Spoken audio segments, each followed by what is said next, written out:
Georgette Anis est une grande joueuse de bridge. Alors, oui. Oui, il y a une raison à ça. Puis une grosse joueuse de bridge. Ah, non, j'ai dit ça.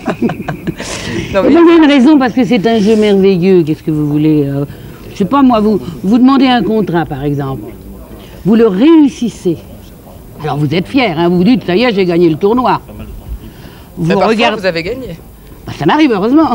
Alors vous ouvrez la feuille de la table précédente et vous vous apercevez qu'elle aussi a demandé le même contrat et qu'elle l'a réussi.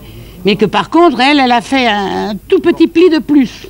Alors, adieu vos vaches cochons couvés, hein.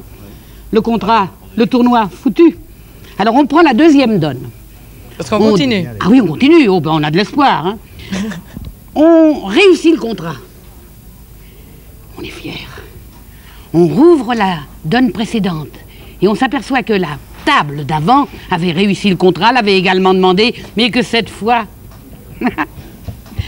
cette fois, c'est nous qui avons fait la petite levée supplémentaire. Parce que vous aviez mieux joué. Oui. Alors on jette un regard faussement modeste sur les adversaires en disant « Oh, nous avons eu de la chance. » Pas du tout.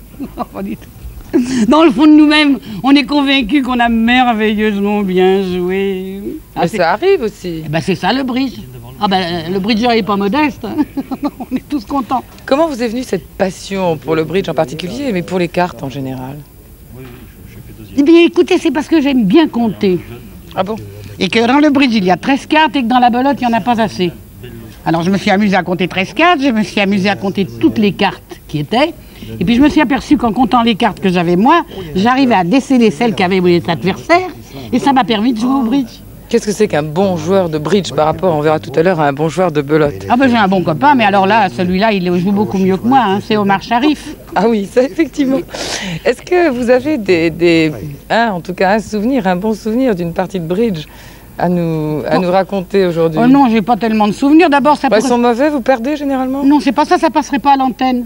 Ah bon? Non, alors là, il vaut mieux s'abstenir. D'ailleurs, le bridge, c'est épouvantable, parce que les ménages, un ménage qui joue au bridge, ben tous les soirs, c'est un cas de divorce. Le mari engueule sa femme, la femme engueule son mari. Enfin, non, mais ça, on peut peut-être penser que c'est à tous les jeux et qu'il vaut mieux peut-être choisir comme partenaire quand on veut jouer à un jeu de société quelqu'un d'autre. Il vaut mieux se séparer. De toute façon, il vaut mieux se séparer. Ça, c'est une raison.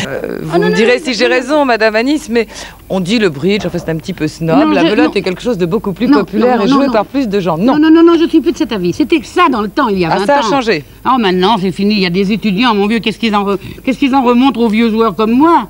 Ils sont bien meilleurs. Ils jouent d'une façon merveilleuse.